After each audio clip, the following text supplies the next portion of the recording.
미국과 한국 정부가 대북 정보 유입 등 북한 인권 개선을 위해 사용하는 예산 액수에 큰 차이가 있는 것으로 나타났습니다.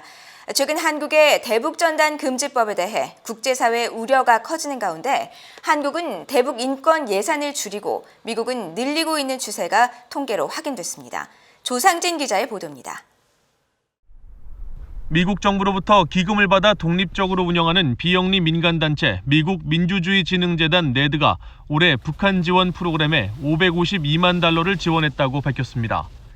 이 단체는 최근 VOA에 자료를 보내 민간단체들이 북한 내 인권 개선과 민주화 촉진을 위해 진행하는 22건의 프로젝트에 $482만 달러, 네드 산하 두 기관의 대북 프로그램에 $69만 9천 달러를 지원했다고 설명했습니다.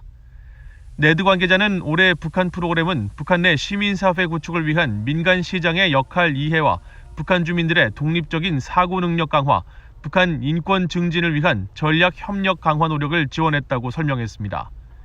또 북한 주민들의 독립적인 정보 접근 확대와 북한에 대한 정확한 뉴스 제공, 인권 증진을 위한 탈북 여성의 역할 강화 활동을 지원했다고 덧붙였습니다.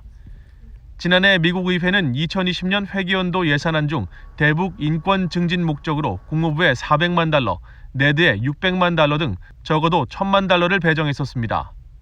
국무부도 2017 회계연도에 북한 인권 증진과 정보 촉진 등의 명목으로 $265만 달러를 지원했고 이후 최대 $400만 달러로 증액했으며 내년에는 규모를 더 확대할 방침인 것으로 알려졌습니다.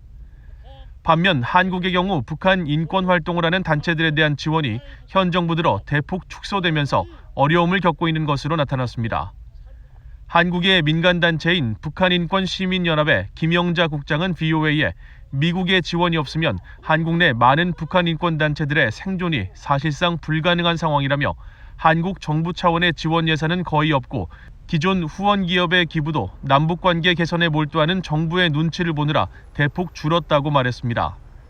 실제로 VOA가 최근 한국통일부로부터 받은 통계 자료에 따르면 내년 북한 인권 관련 예산은 북한 인권 개선 정책 수립과 추진비, 북한 인권기록센터 운영비를 포함해 총 11억 300만 원, 미화 100만 달러 정도에 그쳤습니다. 지난해 22억 6천만 원이었던 관련 예산이 올해는 12억 7천만 원으로 거의 절반이 줄은 데다 내년에는 1억 7천만 원이 더 줄어드는 것입니다.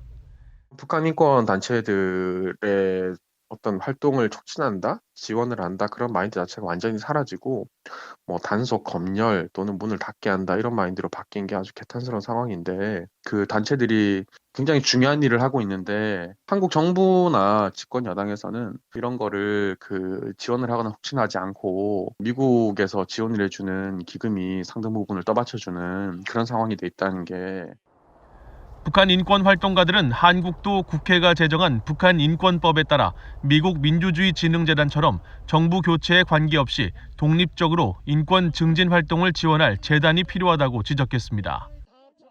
VOA 뉴스 조상진입니다.